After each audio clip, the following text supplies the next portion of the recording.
सोख्लाय सेरफां बियाब BTC सरकारनि मोनबा guarantee होनाय स्किमफोरनि चेक रानना होनाय हाबाफारि लागोन।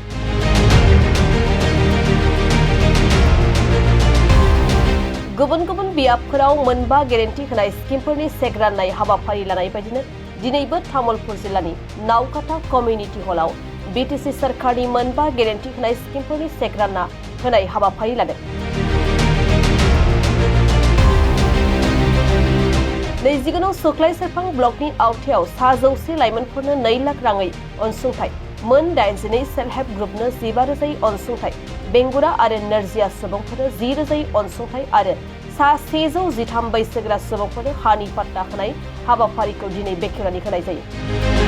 मख'नो गोनांदि दिनैनि बे हाबाफारियाव 29 सोख्लाय सेरफां बियाबनि एमसिएलए एबा बीटीसीनि इएम गणेश कसारी, 30 नं गरेश्वर बियाबनि एमसिएलए महेश्वर बसुमतारी, बीटीसीनि नेतारि विलबार्न दैमारी, गरेश्वर खाजोना बेंखननि मावख'गिरि प्रेरणा थाइट, गरेश्वर जौगाखां खोन्दोनि बीडीअ डक्टर जेन्टु दत्ता, सोख्लाय सेरफां ब्लक बीपीएफनि गाहाय नेतारि दिगन्त कुमार बेसबरुवाजों लोगोसेयैनो बीपीएफ दलनि दैदेनगिरि आरो मावथिफोरा बाहागो लादों।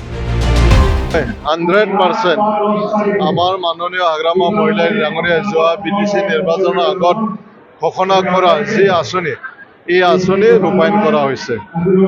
যিসকল ব্যক্তিৰ মাটি পাট্টা নাছিল তেখেতসকলক মাটি পাট্টা দিয়াৰ যিটো আঁচনি এইটো ৰূপায়ণ কৰা হৈছে। যোৱা 10 ফেব্ৰুৱাৰী তাৰিখৰ পৰাই আৰম্ভ কৰি আজি আমি সোখ্লাই চেৰফাঙতো মাটি ম্যাদী পাট্টা বিতৰণ কৰিছোঁ। আৰু আমাৰ সেল্ফ হেল্প গ্ৰুপবিলাকক যি মানে আৰ্থিক অনুদান দিয়াৰ কথা কৈছিলে এইটো ইতিমধ্যে মানে আজি বিতৰণ কৰা হৈছে। তাৰ বাহিৰেও যুৱক যুৱতীসকলক 2 লাখ টকাকৈ দিয়াৰ কথা আছিল, এইটো আজি বিতৰণ কৰিলোঁ। তাৰ বাহিৰেও যিবিলাক ফিজিকেল হেণ্ডিকেপ আৰু মানে যিবিলাকৰ মানে অল্ড এজ তেখেতসকলক চেক বিতৰণ কৰা হৈছে। আৰু হাগ্ৰামা মহিলাৰী ডাঙৰীয়াই ইলেকশ্যনৰ আগত ঘোষণা কৰিছিল মিনি ছেক্ৰেটাৰিয়েট ওদালগুৰিত মানে স্থাপন কৰা হ'ব। ইতিমধ্যে হাগ্ৰামা মহিলাৰী ডাঙৰীয়াই অসমৰ মুখ্যমন্ত্ৰী ডাঙৰীয়াক আমন্ত্ৰণ কৰি ফালে ওদালগুৰিত 150 কোটি টকাৰ মিনি ছেক্ৰেটাৰিয়েট ইতিমধ্যে মানে স্থাপন কৰা হৈছে। তাৰ বাহিৰেও কোকৰাঝাৰ স্পৰ্টছ এছ'চিয়েশ্যনক 20 কোটি টকাৰে মানে ষ্টেডিয়াম বনাবৰ কাৰণে আধাৰশিলা স্থাপন কৰা হ'ল। এইফালে দতমা আঞ্চলিক স্পৰ্টছ এছ'চিয়েশ্যনৰ ষ্টেডিয়াম বনাবৰ কাৰণে 15 কোটি টকা দিয়া হ'ল। আৰু চেন্নাইত 75 কোটি টকাৰে বড়োলেণ্ড হাউচ নিৰ্মাণ কৰা হ'ব। তাৰপিছত ভূপেন হাজৰিকা অডিটৰিয়াম, গুৰুদেৱ কালীচৰণ ব্ৰহ্ম অডিটৰিয়াম, বীৰ চিলাৰায় অডিটৰিয়াম এইবিলাক বনোৱা হ'ব। অলৰেডি ইতিমধ্যে আধাৰশিলা স্থাপন কৰা হৈছে। আৰু আৰ্টিষ্টবিলাকৰ কাৰণে মানে 10 কোটি টকা মানে ডিজিটেল ষ্টুডিঅ' বনাবৰ কাৰণে কোকৰাঝাৰ আৰ্থিক অনুদান দিয়া হৈছে। আজি আমি ম্যাদী পাট্টা গড়েশ্বৰ চাৰ্কেলৰ আণ্ডাৰত আমি 10জনক আনুষ্ঠানিকভাৱে মানে বিতৰণ কৰিলোঁ। আৰু তামুলপুৰ চাৰ্কেলৰ আণ্ডাৰত আমি 10জন আমি ম্যাদী পাট্টা বিতৰণ কৰিলোঁ। যিহেতু 4টা সমষ্টি বিজেপি এৰি দিয়াৰ কথা কৈছে, ইয়াত তামুলপুৰ জিলাত 2টা সমষ্টি আছে, এই ক্ষেত্ৰত আপোনাৰ কি প্ৰতিক্ৰিয়া? আজি এতিয়ালৈ বিজেপিৰ লগত আলোচনা ঠিক হোৱা নাই। আলোচনা হৈ আছে, মানে এতিয়ালৈ সঠিক হোৱা নাই, ঠিক হোৱা নাই।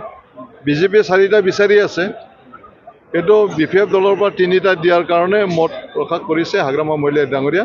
গতিকে গড়েশ্বৰ সমষ্টি বিপিএফক লাগিব এই কথাকে আমি কৈ আছোঁ। কাৰণ গড়েশ্বৰত বিটিচি সমষ্টি 3টা আছে, তাতে 2টা আমি জিকিছোঁ। সেই সূত্ৰে আমি গড়েশ্বৰ সমষ্টি বিপিএফক লাগে এই কথা আমি কৈ আছোঁ। এই ৰাস্তা ইতিমধ্যে চেংচন হৈছে আছাম মালা 23 কোটি টকা। অহা 2 তাৰিখে ৰিটেণ্ডাৰ হ'ব। আগত টেণ্ডাৰ হৈ গ'ল, 2-3 বাৰ হৈ গ'ল। অলপ গাফিলতি থাকি যোৱাৰ কাৰণে আকৌ কেঞ্চেল কৰিব লগা হৈছে। গতিকে অহা 2 তাৰিখে ৰিটেণ্ডাৰ হ'ব। তাৰ পিছতে 15 দিনমানৰ পিছত ইয়াৰ কাম আৰম্ভ কৰা হ'ব। 23 কোটি টকীয়া। আৰু আমি ঘোষণা কৰি আছিলোঁ, ময়ো সোখ্লাই চেৰফাং হিচাপে 3টা মই ঘোষণা কৰিছিলোঁ।